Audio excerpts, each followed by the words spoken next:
right, welcome everyone. Welcome in. I want to get right to it because I know, like always, we're limited on tape, and our guest today, there's just more content than I know we're going to be able to cover in this little time. So, with that being said, I guess I have to introduce. I grew up in Haverhill in the sense where when I was at my grandfather's or when I had stability in my life, I would come to Haverhill. Being in Haverhill, there was two churches that would come on the television.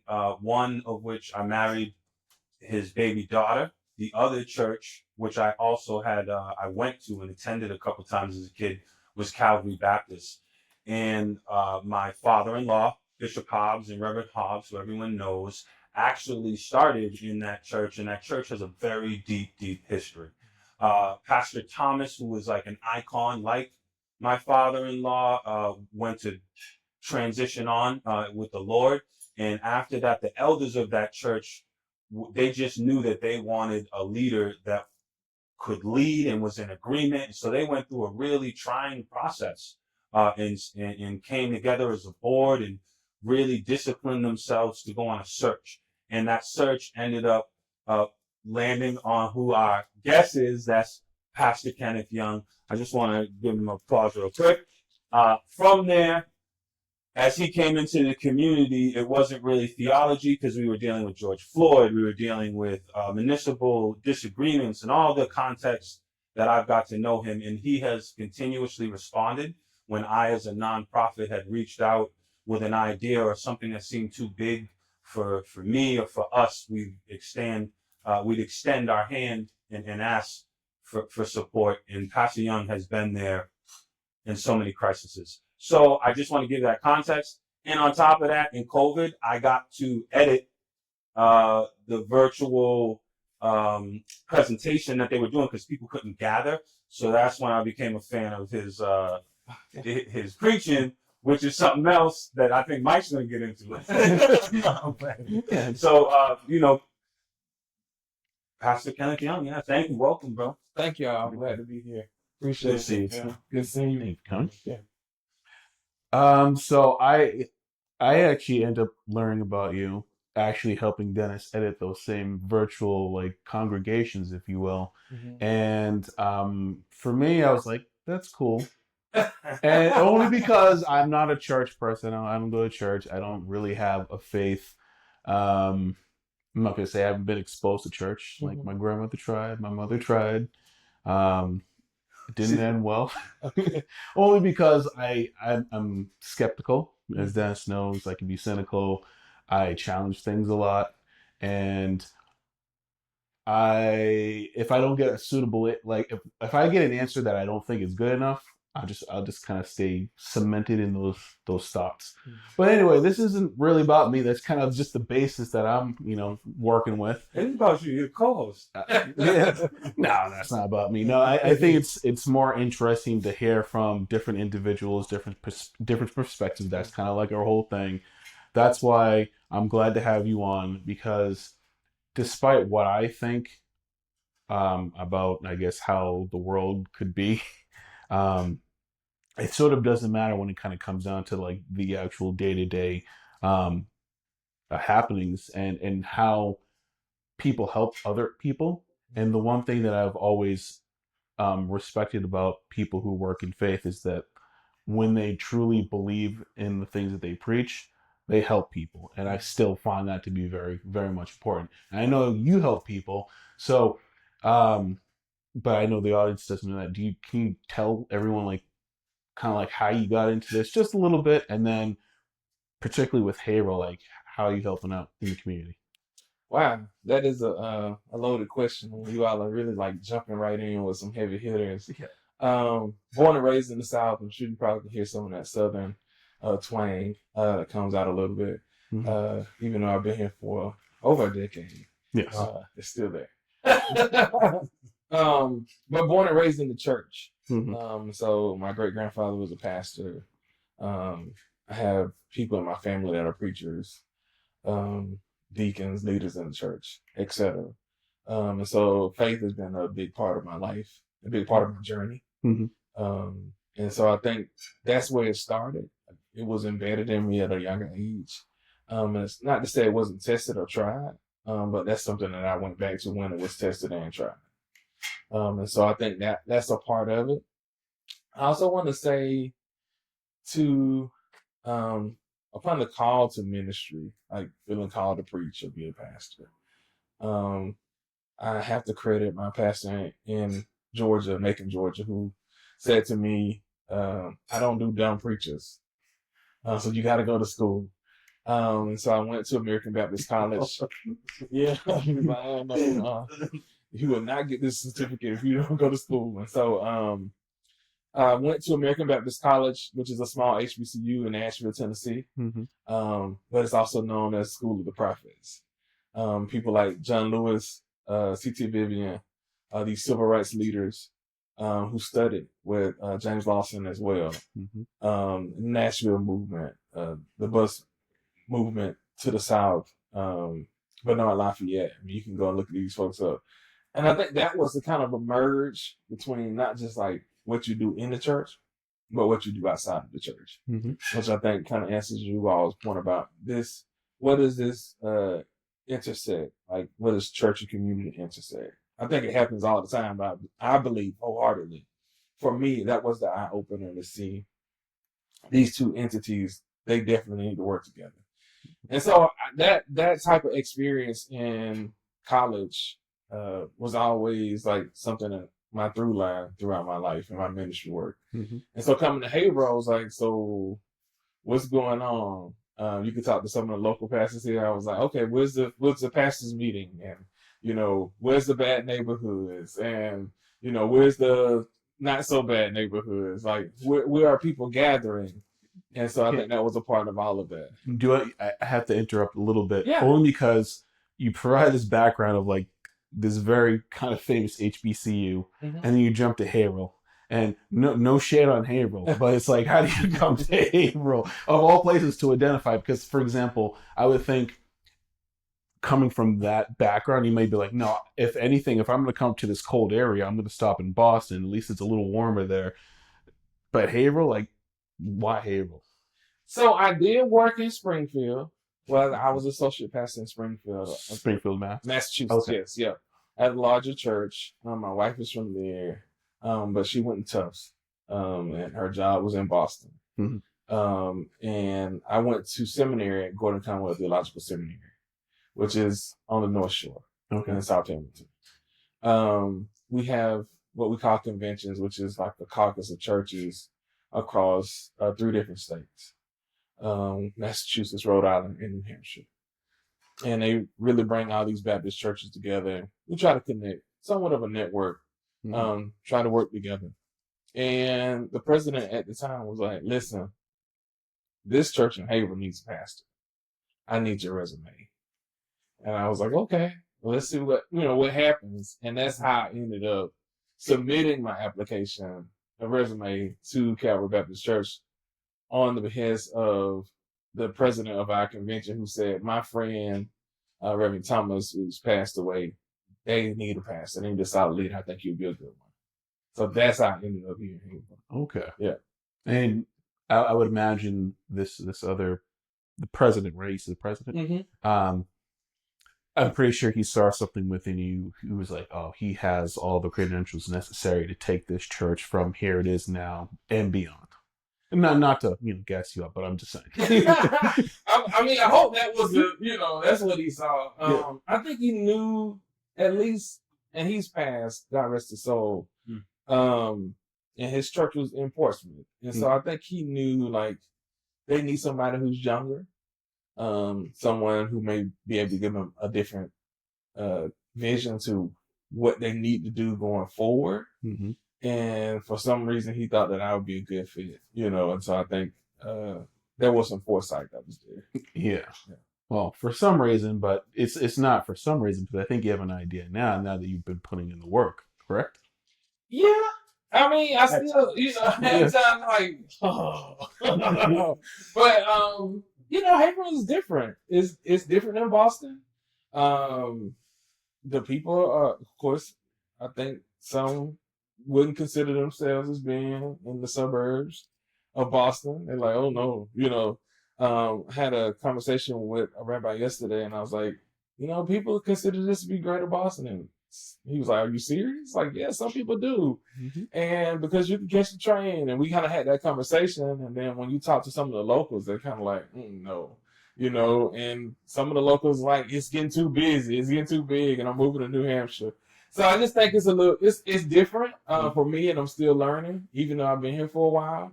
But I'm still learning and still growing and still trying to figure out, like, what's going on in the community. So I try to keep my ear to the ground.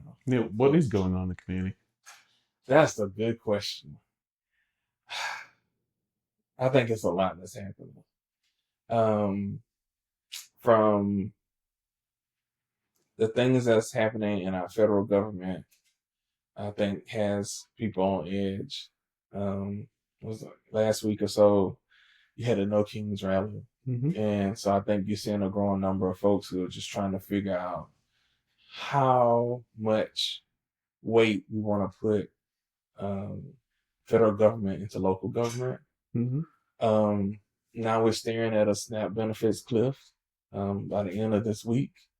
And so people are trying to figure out, like, where do I get food from if that happens? Federal workers are furloughed. Some are not being paid. That's impacted our congregation, our community. And then you have the local stuff that's happening, right? We go through, one day we have a police chief that's on leave, and in the next moment they retired or resign, and then the other person steps up. And so some of that, you kind of feel some of that unstableness in every level, right? So, like, what is happening in our local community? There was already kind of some issues as far as, like, police and how do we trust them, especially in the Black community. And I think we did a great job working with Dennis and building that and trying to build a relationship and build that trust. Then on the state level, you have things that are happening where people, like, we feel like the state should step in a little bit more, or, what's going on with our tax dollars? Are we going to get an audit? It's a lot of different things that's happening at every level. And I believe, like many of us, even myself, have gone through some institutional betrayal. And so I think people are just trying to figure out, like, will people actually follow through? Oh, so that's it. Well, institutional betrayal. Yeah. how do you come to that conclusion? Like, what were you doing? Because I'm assuming you were doing something, and you were like, all right, I'm putting in the work. State, where are you? Right? Yeah, so I think in a broader sense of, like, institutions, I would even consider Calvary, that's almost 155 years old, to be an institution at this time, right? This is not something that's budding or starting out. Like, it's been here for over a century. Right.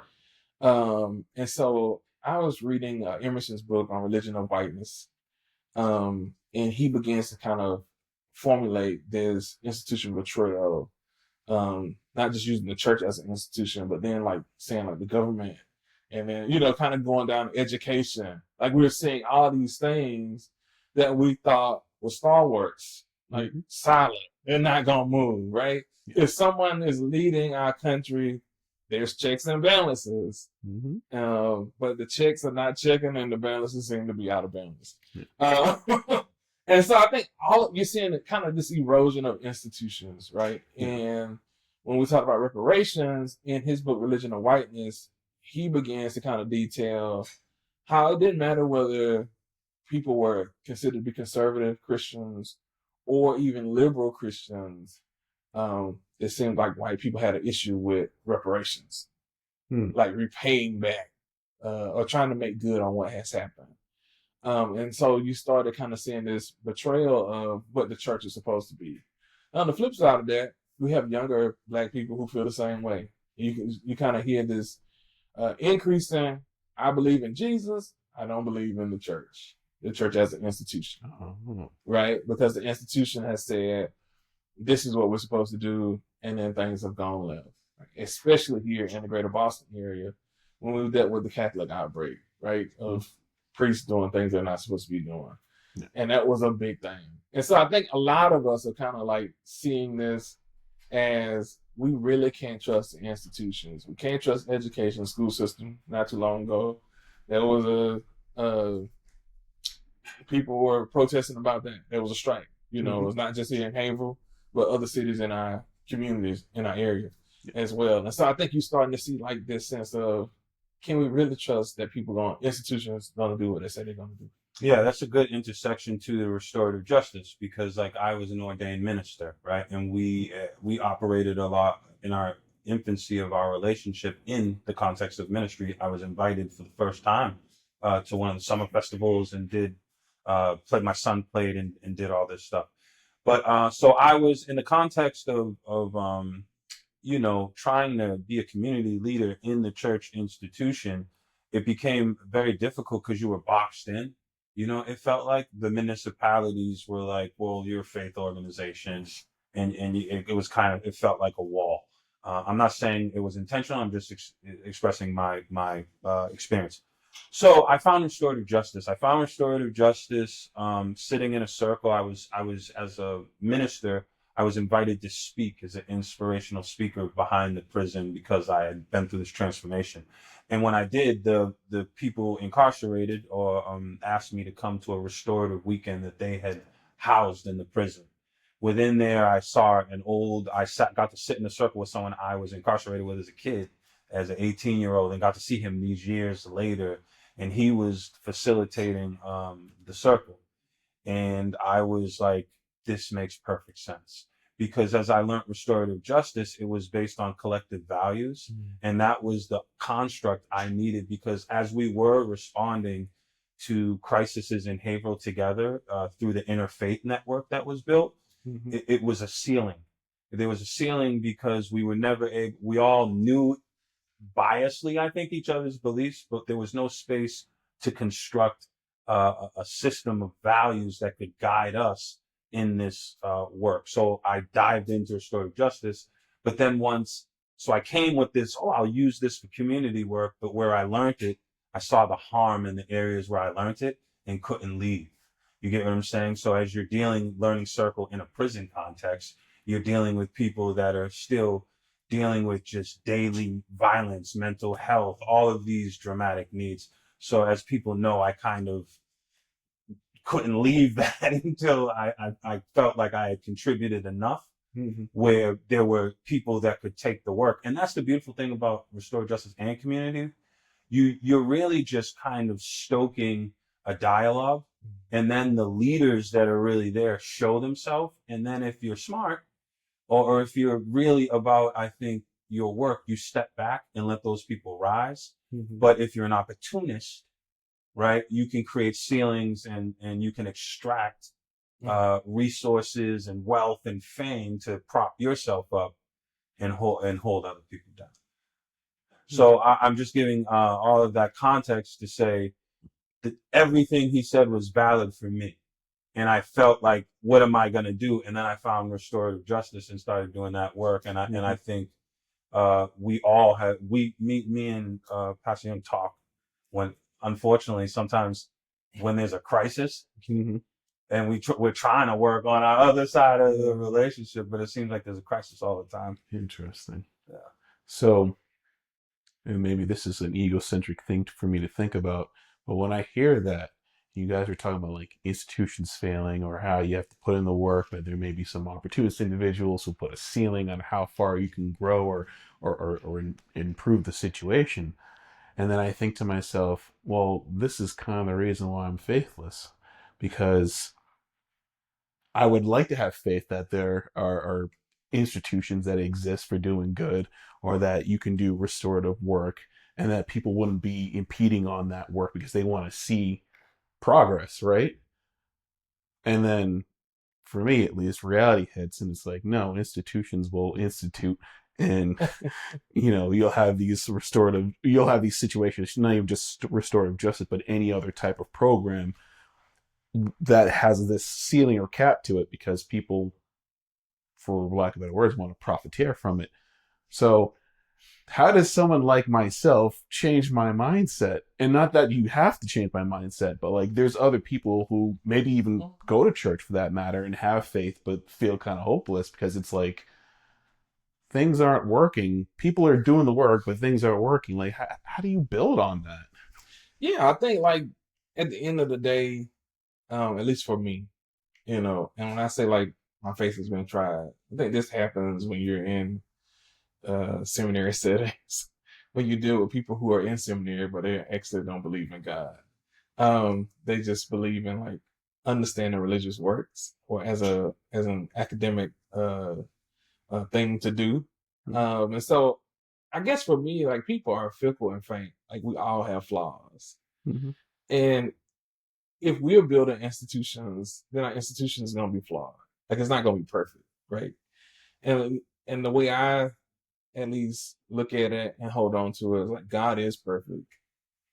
God is all that we need God to be, but we as human beings are not. And so if we are building an institution, whether it's government, education, I mean, the list goes on. That's all the things that we've built. And I said this standing in our pulpit on Sunday a few weeks ago. It's like we put systems in place to try to run a church. These are systems that we as people put in place. Mm-hmm. If we read the Bible as we believe is a holy text for us, instructional manual for us, there's no way to like set up church, right? What we see in America is what we thought would be good. Mm-hmm. And so when I say all of that, I'm saying all that to say it's gonna be flawed, but it doesn't mean that God is. And so you can't think that the system is gonna be perfect because we're not perfect at all. I mean, throughout the annals of history, we've seen how human beings have been flawed. Mm-hmm. And so we can't have the expectation that anything is going to be perfect here on earth. Yeah, I'm in complete agreement. You know, I think the other thing that comes to my mind is for me, faith is like being an archaeologist, right? Like you're dusting off history, you're dealing with the present, and you're trying to kind of understand that all of that to guide you a better future. And in faith, it's like or like a dig site. Sometimes you're digging and you find something. Mm-hmm. And that's the intersection that he was initially talking about between community and church. If you're just sitting in the church reading the word, right, then you're just really taking in. When you take that word and then you go out to community and you stand at the steps of a city hall because you're offended at the leadership level of people who you're paying into that should be representing you, right, and seeing you, and at the very least acknowledging uh, the intersection where they could possibly harm you, not treating you like you're sensitive and ridiculous. Mm-hmm. But in all of that, like when you're going home and after that, and then you go to pick your kids up and you're sitting in the line and there's all these teachers smiling and waving at you and there's the American flag and you cry. Mm-hmm. Do you get what I'm saying? And then you go home and you're broken. And then a word comes through. Maybe it's a clip that a pastor shared. Maybe it's a worship song, but it gives you the strength to get through that day. And I think for me, those are the finds. Mm. Those are the archaeological finds in your day where you're just holding on to those. Mm-hmm. And he could probably go on a sermon with scripture about how we go from one glory to the other glory. But my point is, as you go through those finds and they line squarely on the word, Mm-hmm. you just become packed with so much of those finds that you can't be shaken no more. You become stubbornly on your position, like, I need this, because without this, I would become one that causes harm. And this makes me a better person. So that's, for me, that's my, like, Right. what holds me. That does make sense. But it also makes sense on the flip side. Please explain. Imagine being in a scenario, right, where you're obviously, I don't have a scripture to reference in my case, but like if you're in a position where you're hoping for the best, you're always hoping for the best, and then of course, kind of like in your situation, like finding those moments or those little things that you uncover and go, oh yes, okay, I'm seeing that progress, but because I said I was cynical, right?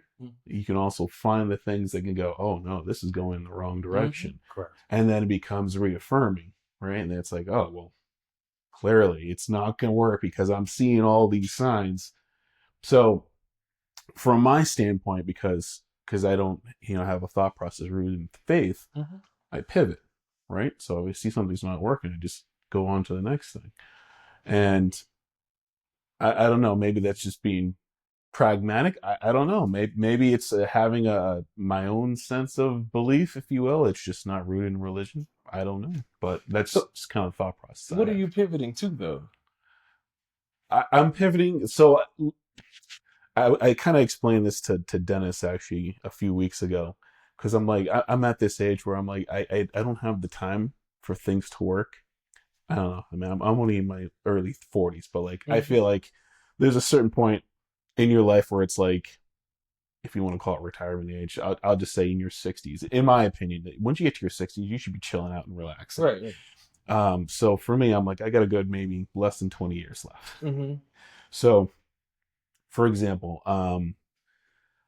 like a career, right? If I'm working on a career and then you get laid off, right?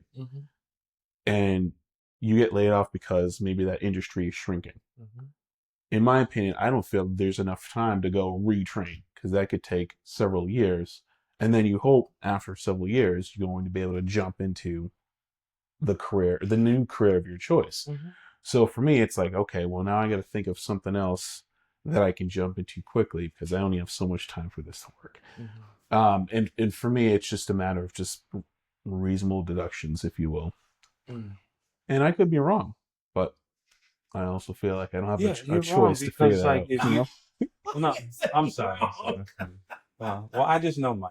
I'm sorry. Yeah, two sides of the same coin. Yeah, that's what we say. Yep. No. That's fine. Well, I say that one, his best friend. So I have a spiritual lens bias. I am an ordained minister bias, but this is my friend who I care about. So I'm gonna jump out when I think his best friend is the son of the bishop I served. Okay. Yes. Through high school. No understanding about proximity anointing. Do you get what I'm saying? And so I look at it from that standpoint. His skill, if he was to go down to the black church and if he was to walk into a town, they would jump on you to try to acquire you into their church, because there's so much we say in the word that the harvest is ripe, but the laborers are few. Yes. And what you're speaking to is something that most pastors, that like for his pastor to send him out, right? It's tricky. Like, you know what I mean? You're sending a resource away, but you're also like, people don't understand the context of a new minister with promise and what that does to a body. Like, church is a whole world, but it's a mechanism that I think is approaching. What I'll say is this, and I'll be prophetic. I believe that world is approaching you and you don't see it, and you're already kind of about to get jumped by God. Like, in other words, he's all around you and you're going to keep speaking like this, and then you're going to be in here like 10 years from now being like, yo, and maybe I'm wrong, but I'm making a strong. So you know how I like to think scientifically, like, in terms of data and whatnot, there is a very common trend that as people get older, they do tend to lean more towards religion. So it's likely probable. Yeah. And I would just say to that point, like, people who have something to lean on outside of what they can see tend to have better mental balance. Right. I think you're seeing some of that now. Because a lot of people are leaning on what they could see, these systems that humans put in place. And now they're saying like, oh no, I need something, that's bigger than this. And so you're seeing people turn to some type of faith structure. Yeah. And I think it's helping them to be able to navigate these dark times that we're in. Yeah. Well, but also to be fair, I think people feel like they need to fall back on something, because what's the scariest thing you can have if you don't have faith or anything to hope for? I mean, that's when chaos happens. Yeah. Despair. Yeah. Yeah. Yeah, but I think so. This is the thing, right? Like, it's a complete, the seesaw. So there are portions of our community I think we all could agree with. You were speaking about it when you moved and you were trying to find those communities. There's communities where chaos exists right now. We are privileged to be sitting here right now at the couch. We got resources. We could go eat lunch. For some parts of this neighborhood right now, they're waking up to violent realities, mental health realities. And so what is new to one group of people is not necessarily new to a community that experiences it all the time. And like now it's crazy because those worst communities, because of this cliff, are threatened with even getting worse. Yeah. I mean, if you take food away from people, it's just, Yeah. and the contrast is like we're saying, like, listen, do whatever you need to do locally. If you need to raise the taxes municipally on me to fulfill the SNAP benefits in Haverhill to those other people, then do it. Then do whatever, because I don't want to see people in my community go hungry. So like I'm already working with UTech and we're going to be meeting about emergency food pantry. Luckily, because of COVID, we have a little experience with how to do it. So it's not like it's out of the blind. I don't think we'll be as rattled. We understand the sites and what we have to do to store those things, but that's ridiculous. Like for us to have to locally contribute more, and for us to have to donate more of our lifetime, right, more of our time life away from kids, all this to support the communities that are already supposed to be supported by these institutions, it should draw people in, not just talk about new monies, but to talk about what is happening with the pre-existing money and what is the track record. To his point about an audit, and doing audits and doing them. But I think this is the thing. If you're going to do an audit in a place like Massachusetts, and if you're going to do an audit anywhere in America, you should probably do it very thoughtfully. And you should do it restoratively, because clearly you're going to uncover harm. Clearly harm's going to be attached to people. And when you have historic harm, you can't give people a target. Right. You get what I'm saying? You can't be like, oh, well, because it's not that, like, it's such a big system where it's now like the dice have just been thrown. Wherever you landed, kind of. So we need to learn, we need to kind of skip a generation and say, okay, we're the generation that is going to bear the weight of seeing one another and moving forward nonviolently. And then hopefully we can pass the baton to our children, and our society can move in a better place. But you got to look at it square in the face. Yeah. I do want to say something about audits in general. Now, I think they're important, and pretty much every municipality, every school district you can possibly think of does one every single year. And the one thing that I understand why people want to have an audit, because they feel like something's going to be uncovered, and people are going to go, aha, that's the problem.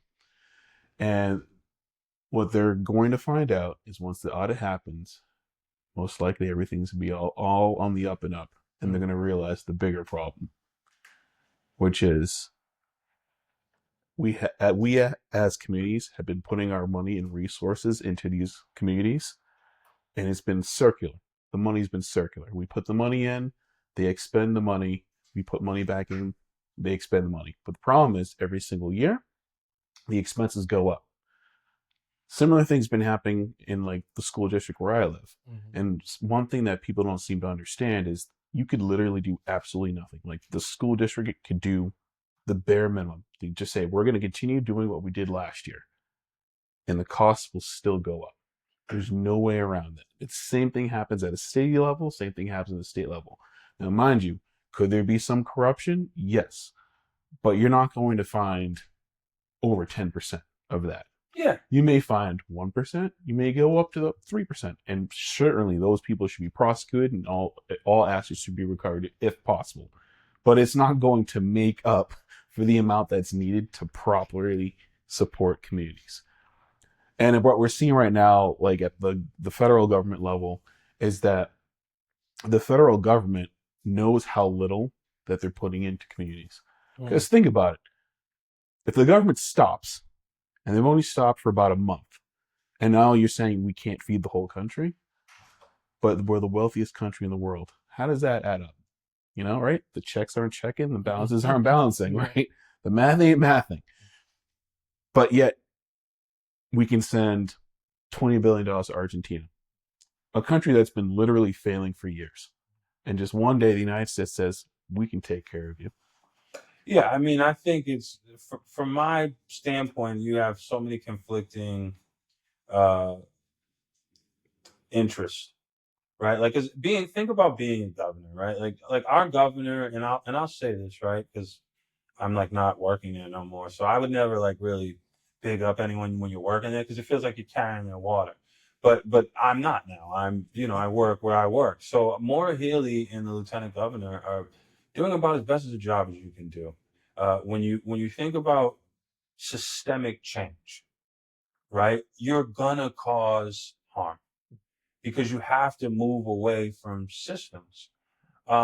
Even when we talk about SNAP, okay, you have to put SNAP back today, right? But that's not to say that you don't need to go through a restorative process with people from the community, with those that get the services.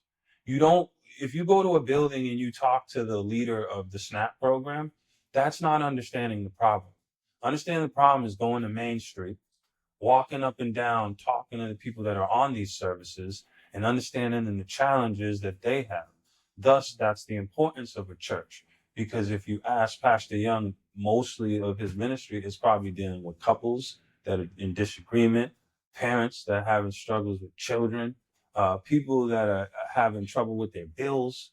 This is what the church is really trying to deal with. So working with a leader head, someone that's a director that lives in a whole nother community is not going to get you closer to the solution. The point is what I'm describing is a restorative process that doesn't exist. We're capitalistic society where it all has been structured on bottom line, uh, multiplying resources. All of those things are extremely important, but those rooms tend to be very like monarchy. That's the boss.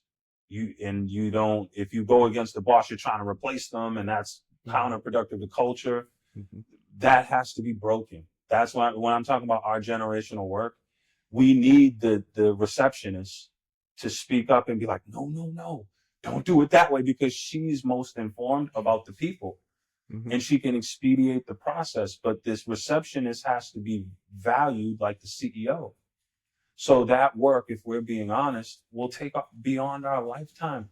That's why I'm in the podcasting now. What am I going to do? Die at the desk waiting for people to change? Like that, it's going to take generations. So this is where I think all of us individually doing the best with our people, the sphere of influence we have is the best we can do, because we're not going to live beyond the time that has been given to us, 100 years. And all of us that have had the privilege to get education, however you got there, right? There's oral tradition. Like, people in our United States have to stop offending the world. Like, we walk around like, oh, we're America. Yeah. Do you know what Spain has done? Do you know what England has done? What Africa has done? What we could go on. Any place that human beings have been, they have done the impossible. So lead with listening and understanding, because your mindset should be, damn, they're still here too. Yeah. Do you get what I'm saying? So they know something. Right. Pastor Young, can you speak to some of the problem that he was describing? Because he was saying like, "Oh, Pastor Young knows this, this, and this." I'm like, "Oh, he's right here. We just ask him." but also, like, what do you see as being the solution to those problems? To which problems? I don't know. You tell me what the problems are. Man, we're dealing with so much. It's like a confluence of crisis. I was in a group with other pastors in Massachusetts probably like 2-3 weeks ago. And one of the things that she says, Pastor Reverend Catherine Cummins, she was like, we did not go to school to be crisis managers. And that's what it feels like. like you are always putting out a fire. Whether it's, racist things that's been said by people who are running for a government position that could put your people in harm's way, Mm-hmm. right? Again, whether it's now we snap, what are we gonna do about that? 3 weeks ago, it was like, oh my goodness, how many people in my congregation or community is gonna be furloughed? And how do I help them because they didn't do anything wrong, like good workers, but they got a house, they got a family, got kids. Right. So now what does that mean? And then the other piece, like psychological safety. I think this is what you were referring to, like Amy Edmondson, who's a wonderful author. I love her writing. Talks about like having psychological safety at work and not being afraid to make mistakes because if you make a mistake, then you're afraid you'll get fired. Like organizations and companies that grow actually allow their people to understand, like psychologically, you are safe here to make a mistake. We want you to speak up. I think people right now, mentally, are trying to wrap their head around what has happened in the last like 8 to 12 months. Right? We've seen someone who was murdered, whether we watched it live or seen the video.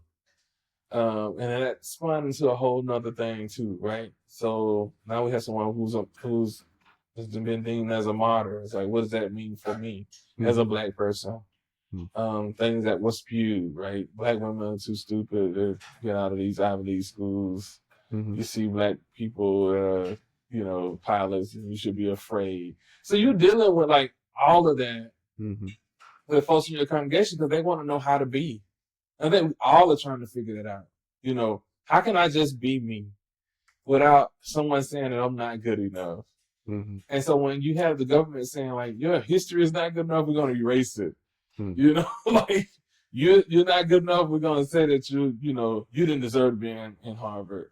I think the numbers now recently show like black enrollment is down. And now we're seeing like Black people saying like, no, I just go to HBCU because that's probably where I should have been in the first place because it's safe.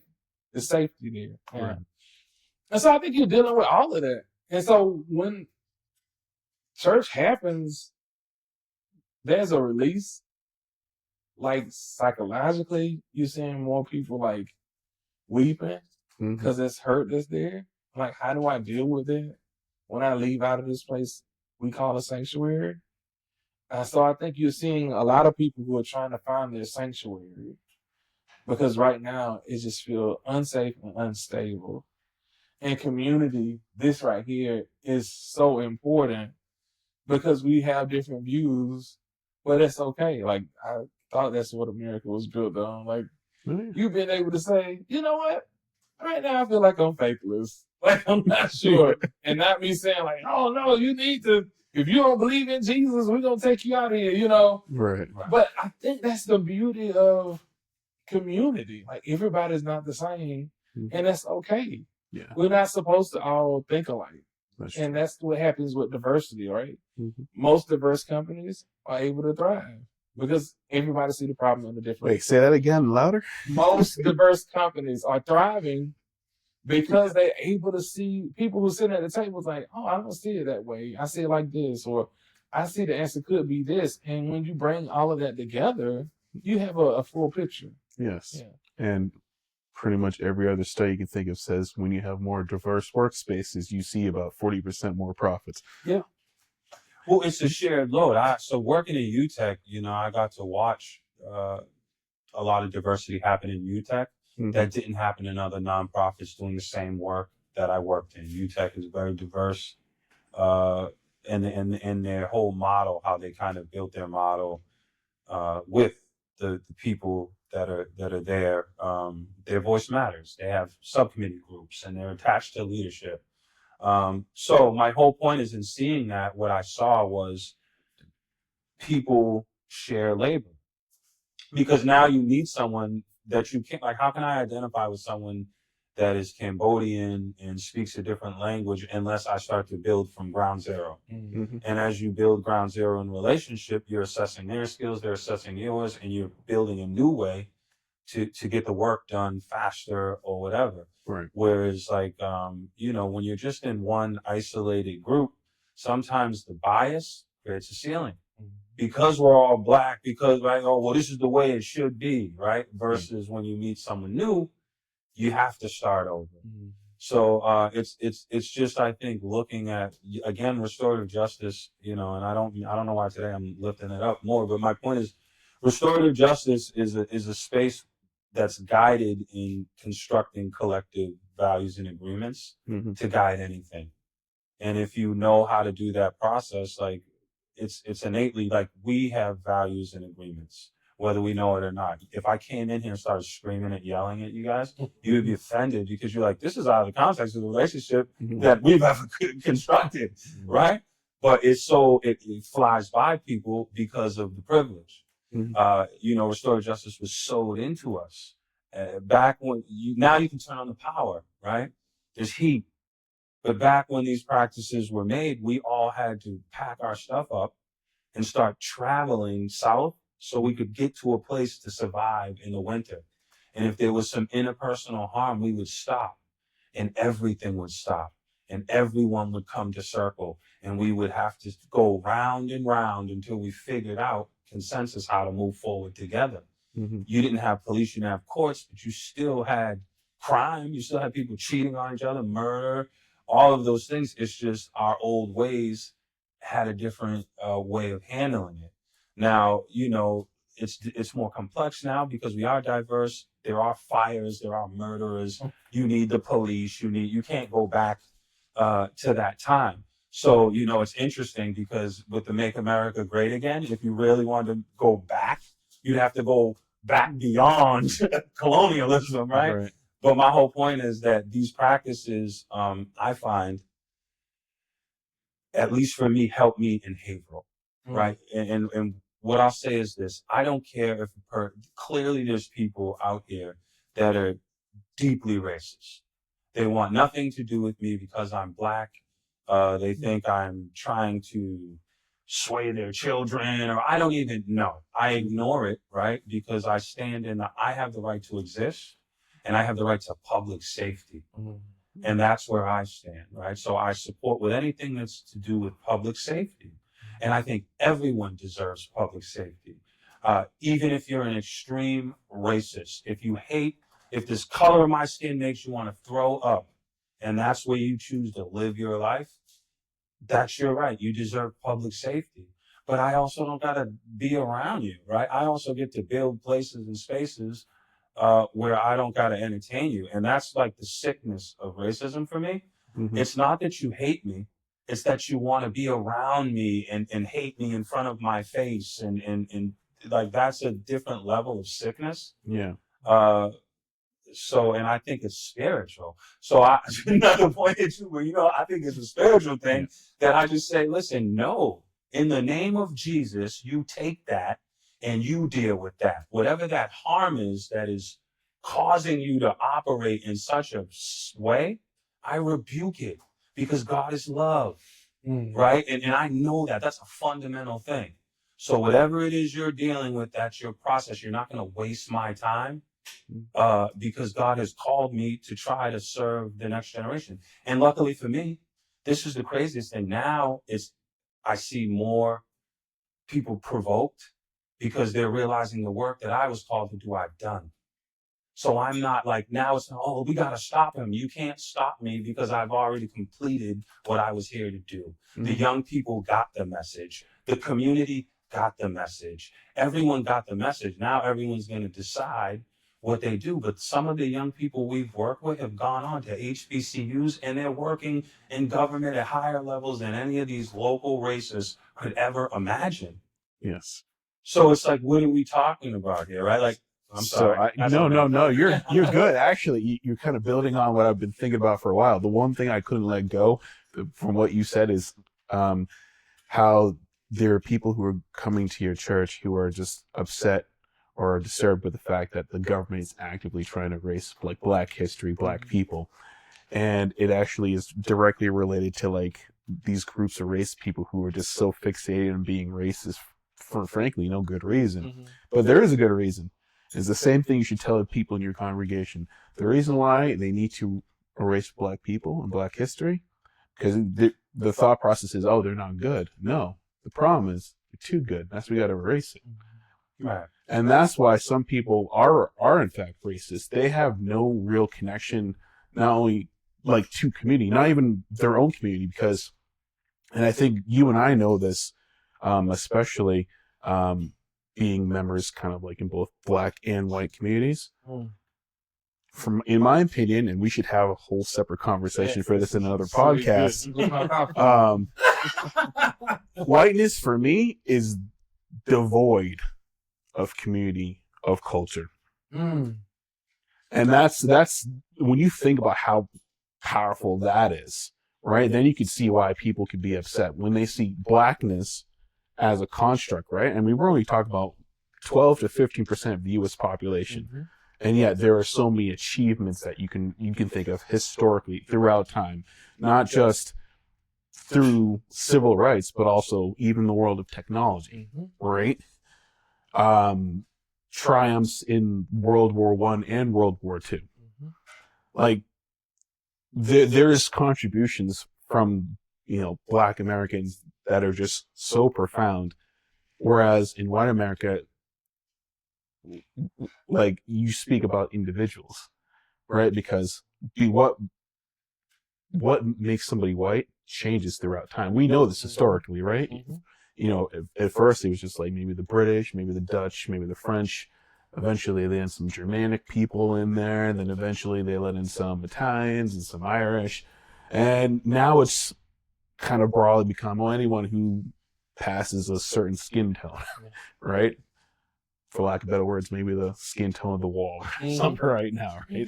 But I want to put a pin because Sure. that's a superficial whole. It's a small, in the faith it says anything you don't build on Christ, the storm comes and it crumbles. And the point that I'm making is you're building a foundation on whiteness. Well, it's supremacy, yes, that is But the this foundation. is the point. That foundation never holds, because when you do the history, it may sound good for this community, but then what you're just putting off a battle to a larger war. And what I mean by this is a lot of the relationships between black and white, they're not as deep as the relationships between white and white. And the betrayal that he talks about, institutional betrayal, when you start clinging yourself to people and then you realize that this person murdered your great-grandfather in this old war when they were the power people, that's where we are at now in society. That's what really drives me to fear. It's never black and white, it's white and white. To think that Russians and Americans and German and people that fought World War II, these people, the world is smaller than people know. People have worldly relationships with people that pulled them out of holes in wars that were from another country, and they built a family and married each other. Like, people don't know what they're playing with. I think that's what leads me to the faith. It's really simple. You have people that have their beliefs, right? And if you can understand the people that have their beliefs that are like your beliefs, you should group with them and try to educate yourself to be the best you could be. And as you become greater, join the groups of people that great. Now, the point is, there's some people that are going to stay where they're going to stay. They're going to stay in violence. They're going to stay in ignorance. And I know the fruit that bears. I'm not going to do that. But this is the other thing. People that live down there, sometimes violence can be a form of currency to them. And they think that, well, if he's up here, he won't get violent. Listen, I have children. My son has guns at the house, and we will protect the property. Do I have to say that? But my whole point is, people will try to bully you because they think that you've read a couple books that you still don't. It's just ridiculous. You get what I'm saying? It's a ridiculous way, and we shouldn't give light to it. I think my work has been teaching younger people in community how to ignore it. It's like a rapper that, and here's hip hop teaching us a lesson, right? You don't feed the birds in rap. So if there's dudes that think they can be great as you as a rapper and they're like trying to provoke you, they're just trying to get your platform to increase their visibility, to draw in more people to their way of thinking. Yeah. So you just ignore them and be like, all right, if your way is right, then it will produce fruit. You won't need no one's help. It will sustain itself. Mm-hmm. You know, and I don't. The other thing is this: I don't feel anyone is trying to preserve their culture. I won't say whiteness, but let's look beyond whiteness. People get brainwashed. Not understand. You're not white. You're Italian. You're from England. You're from Ireland. Like you're a transplant too. You have a history. You don't get to come here and wash off the context of your genealogy. Yeah. So, can I jump in? Hold on. I just want to say we'll put a pin on that because that's a bigger conversation. We are running out of time. Okay. So we'll let you finish up. Oh, Last wow. one. So, Nah, it was take a your lot. time. It was a whole lot. I think to this point, like whiteness, and I use this term in an essay that I was writing, and the director was like, I feel like this is the jargon. I don't understand what you're trying to say. And I was like, well, whiteness is this construct, this system that we, put together that this particular people group is better than anybody else. And everything is structured around that. Like banking, education, everything. These systems, that's what, when we talk about racism, at least for me, it's not like this one person who doesn't look like me. I'm talking about an entire system that was built. Yeah. And you could be progressive and still be racist. Mm-hmm. And you can be liberal and still be. These are not like Southerners who don't like, I grew up in the South, so I get it. And to your point, I think the system of whiteness allows people who may not have funding or resources to still feel like I'm better than you because my skin tone or color is different. And I'm saying all that to say, we know, like stats, that majority of people who on SNAP benefits in America don't look like anybody that's sitting on this couch. Right. They are suffering. We've seen too many clips to say, I don't want Obamacare, I want the ACA. That's Obamacare, right? We've seen even Representative Marjorie Taylor Greene, who represents Georgia in a kind of rural-ish area in the state, who said, like, my kids, their premium is going to be doubled or whatever now. So I'm saying all that to say, like, these systems are put in place to kind of point the finger at the federal workers are not good because we believe most of the federal workers are black. And we can get 300,000 black women out of jobs, and then white men can come in because that's what it was supposed to be ahead anyway. All of that to say, I think you get into this crux of where classism is going to be what we're seeing in other countries. Whether some folks are going to have, it's the have and have-nots. We're seeing people actually grift from the government. I mean, I think it has been happening. Don't get me wrong. Like, this is nothing new. Right. But this is a whole new thing. Like, we're actually being able to see it. And they're saying it to us, right? I can knock down the whole East Wing and build something that I want.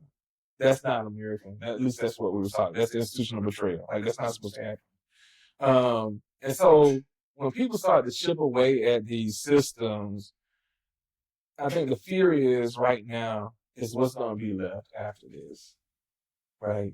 What's going to become of us after this? And we keep talking about going back, but even going back, it's hurting people that it's not supposed to hurt, right? It's not supposed to hurt those folks too. And so now what does it mean to actually be an American? What does it mean to look at Lady Liberty saying to us, bring those who are poor and weary and tired, whatever the quote may be? What does it mean for Boston to be the city on the hill that was described when people were coming in and being able to see that, and now no one can afford to live in Massachusetts because it's too high? So we are at a I hate to say a cliff, but at least a breaking point where reshaping the narrative is going to happen. Reshaping experiences is going to happen. Reshaping how we look and view family is going to happen. Reshaping community. And what does that mean? Vivek Murthy talks about how we live in silos and this epidemic of people feeling lonely. And now we're seeing, this is why this is important. So I hope y'all continue to do this. Thank you. You know, community is important because we have kids and children that's younger than us don't know how to shake people's hand. They don't know how to talk to each other because they do it behind screens. So we don't know how to be in community. And I think you can tear down what we know, at least what we thought to know, a miracle meant, because we don't know how to talk to each other. And so instead of saying, I don't like what you said, or I don't like that you feel like this, well, I'll do something to harm you and take you out. And that's the mental stuff that I think we're seeing in our communities from the top down. And the biggest, I think, explosion is that you're seeing it from the highest seat. And I think people don't know how to, some folks don't know how to process that. Like, I don't know how to process that you just said you can blow up boats in the middle of the ocean and say we're going to continue to do it without investigating. I thought you got to be proven guilty. Like, so all of this stuff is like playing with a lot of people's minds.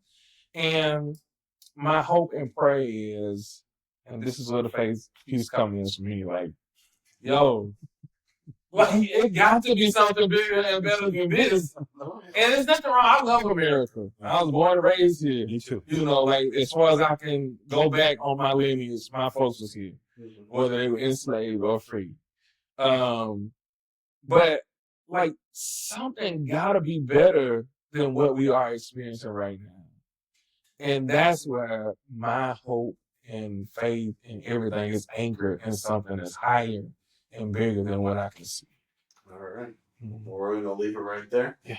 Kenneth Young, I appreciate you coming here. I appreciate your knowledge, your expertise, most importantly, the leadership you provide, not only the people within your congregation, but throughout the city of Haverhill, and also throughout the whole entire country, because I know you get around and you spread, you know, your expertise with a lot of other people. So, Appreciate it. Thank you for having Thank me. you. Yeah. All right. Appreciate it. That was fun. All right.